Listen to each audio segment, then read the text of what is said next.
আসসালামু আলাইকুম। গত পর্বে আমরা ইনসার্ট মেনুর কাজ সম্পন্ন করেছিলাম। আজকে আমরা পেজ লেআউট মেনুর কাজ সম্পন্ন করব। গত পর্বের ভিডিওগুলো যারা দেখেন নাই, এই ভিডিও ডেসক্রিপশন বক্সে এবং উপরে আই বাটনে প্লেলিস্টের লিংক দেওয়া থাকবে, সেখান থেকে দেখে নেবেন। চলুন আজকের পর্ব শুরু করা যাক। তাহলে পেজ লেআউটে আমাদের গুরুত্বপূর্ণ কাজগুলো কিন্তু যাবতীয় সেটিংস, একটি পেজের প্রিন্ট করার পূর্বে যাবতীয় সেটিংস যা যা করতে হয় সবকিছু আমাদের পেজ লেআউট থেকে করতে হবে। আমরা ফাইল মেনুতে দেখেছিলাম কিভাবে সেভ করতে হয় বা পেজ সেটআপ করতে হয় প্রিন্ট করার পূর্বে। এর বিস্তারিত ক্লাস হচ্ছে আজকে এই পেজ লেআউটের মধ্যে। তাহলে পেজ লেআউটে এখানে সেকশন হচ্ছে, দেখেন, page setup section, page background section, paragraph section, arrange section. এখানে আপনাদেরকে বলে রাখা ভালো, অ্যারেঞ্জ সেকশন এটি মূলত আসছে ইনসার্ট থেকে। আমি যখন একটু পরে প্র্যাকটিক্যালি দেখাবো আপনারা বুঝতে পারবেন। তাহলে এখানে থিমস রয়েছে, এগুলো হচ্ছে বাই ডিফল্ট দেওয়া থাকবে।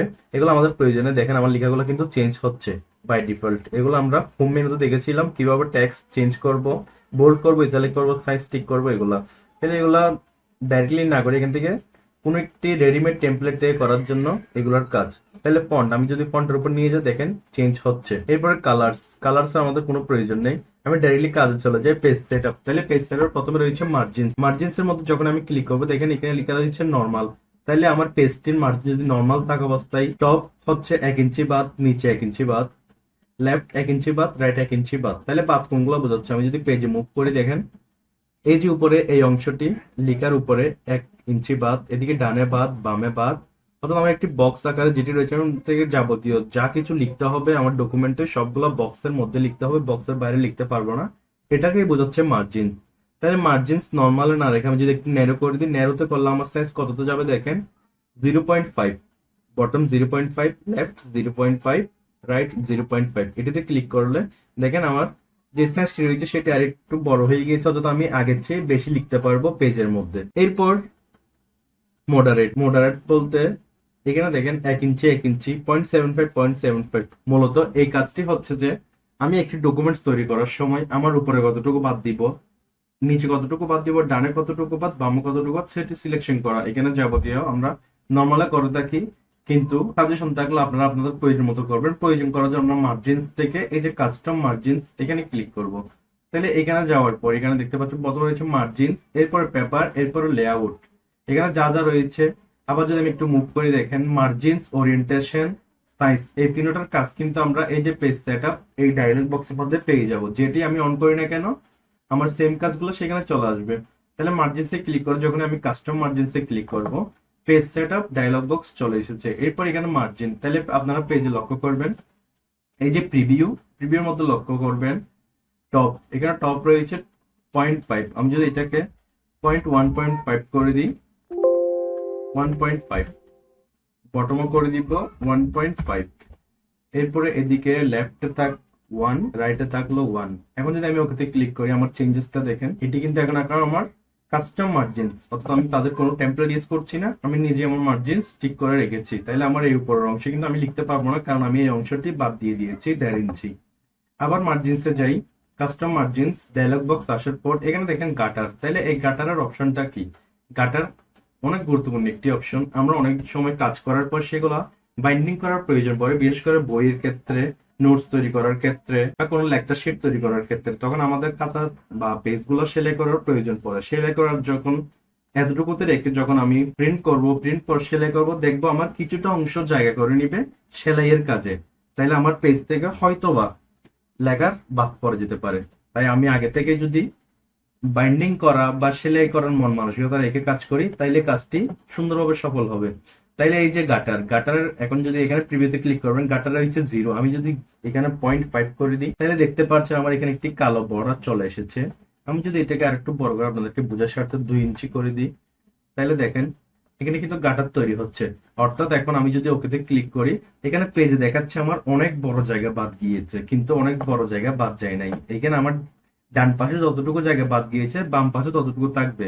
আমি এখান থেকে বাম পাশে অর্ধেক যাবে যে পেজের বাদ, আর বাকিটা থাকবে যে সেলাইয়ের জন্য। আমি যখন সেলাই করে ফেলবো আমার খাতাটা সেলাইয়ের মোডে চলে আসবে, তখন আমার এই যে 1.5 ইঞ্চি বাদ ঠিক থাকবে, কিন্তু এই বাকি অংশ সেলাইয়ের মধ্যে চলে যাবে। এখন এটার ক্ষেত্রে আরেকটি অপশন হচ্ছে যে আমি পজিশনটা কোন জায়গায় দিব। তাহলে আমি কি উপরে বাইন্ডিং করবো নাকি বামে বাইন্ডিং করবো? এখানে গাটার পজিশন রয়েছে লেফট। আমি যদি টপ করে দিই, তাহলে আমার খাতাটার বাইন্ডিং হবে উপর থেকে। আশা করি বুঝতে পেরেছেন।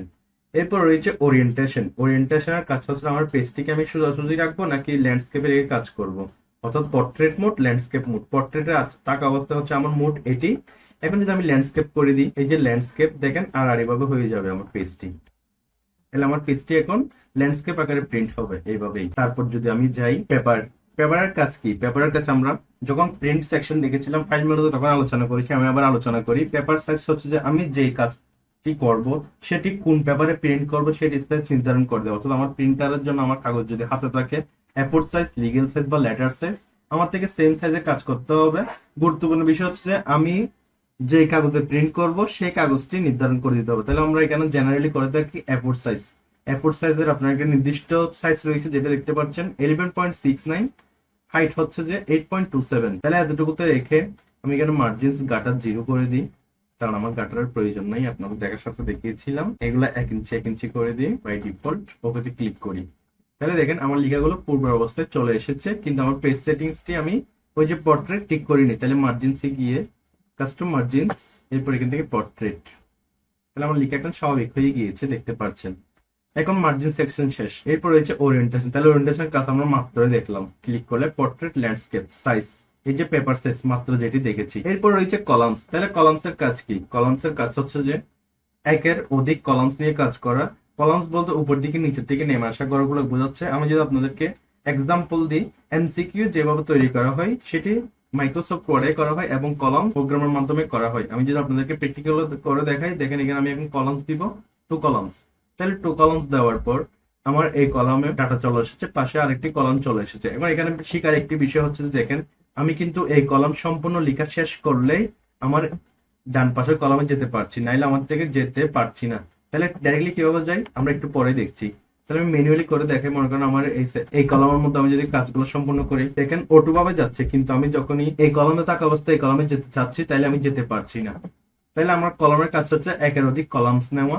তারপর রয়েছে ব্রেকস। এখন ব্রেকস আমরা কাজ দেখবো। ব্রেকস এর মধ্যে প্রথমে রয়েছে পেজ ব্রেকস। তাহলে আরেকটি পেজ নেওয়াকে পেজ ব্রেক বোঝাচ্ছে। আমি যখন পেজে ক্লিক করবো দেখেন আমার 2টা পেজ হয়ে যাচ্ছে, আবার ক্লিক করলে 3টা পেজ হয়ে যাবে। আশা করি বুঝতে পেরেছেন নতুন পেজ নেওয়া। অর্থাৎ আমার ডকুমেন্টস কিন্তু একটাই, কিন্তু আমার একটা ডকুমেন্টস এর মধ্যে অনেকগুলো পেজ। অর্থাৎ আমি বই তৈরি করতেছি, আমার বইয়ের ফোল্ডার হচ্ছে একটি, কিন্তু আমার একাধিক পেজ। আশা করি বুঝতে পেরেছেন। তাহলে এখন আসি প্রথম কথাতে, আমি এখানে লেখার অর্ধেক রেখে এই টেক্সট বা এই কলামের টেক্সট কিভাবে নিয়ে আসবো। তাহলে এতটুকু করার জন্য আমাকে কি করতে হবে? এই যে ব্রেক, আমরা পেজ দেখছি, এরপরে দেখেন কি রেখা রয়েছে কলামস। তাহলে কলামস যখনই ক্লিক করব দেখেন আমার এই কলামস এ লেখা যাচ্ছে। তাইলে এই কাজটি আমাদের কখন করবো? আমি কিছুক্ষণ এই কলামে লিখবো, কিছুক্ষণ এই কলামে লিখবো। আশা করি ব্যাপারটি বুঝতে পেরেছেন। পেজ ব্রেক হচ্ছে যে একাধিক পেজের জন্য, আর কলাম ব্রেক হচ্ছে যে এক কলাম থেকে অন্য কলামে গিয়ে কাজ করার জন্য। তারপর আসি পরের সেশন। পরের সেশন রয়েছে লাইন নাম্বার। তাহলে লাইন নাম্বারের কাজ কি? লাইন নাম্বারের কাজটা আমরা জেনারেলি যেভাবে পেজে নাম্বার দিয়ে থাকি সেভাবে পেজে লাইনে নাম্বার দেওয়ার জন্য, যেটি আমাদের প্রয়োজন পড়ে। তো আমি আপনাদেরকে দেখাচ্ছি। মনে হয় আমি এতটুকু সিলেক্ট করলাম, আমরা একটি প্যারাগ্রাফ সিলেক্ট করার পর আমি লাইন নাম্বার থেকে কন্টিনিউয়াস করে দিব। তাহলে আমার দেখতে পাচ্ছেন প্রতিটা লাইনের কোনটা কত নাম্বার লাইন সেটি চলে এসেছে। এটি আপনাদের প্রয়োজন নেই, চাইলে কাজ করতে পারেন। তারপর রয়েছে পেজ ব্যাকগ্রাউন্ড। পেজ ব্যাকগ্রাউন্ড সেকশনের মধ্যে সর্বপ্রথম রয়েছে ওয়াটারমার্ক। তাহলে ওয়াটারমার্কের কাজ কি? ওয়াটারমার্কের কাজ হচ্ছে পেজের জলছাপ ব্যবহার করা। এই যে দেখতে পাচ্ছেন এখানে অনেকগুলো কনফিডেন্সিয়াল দেওয়া রয়েছে।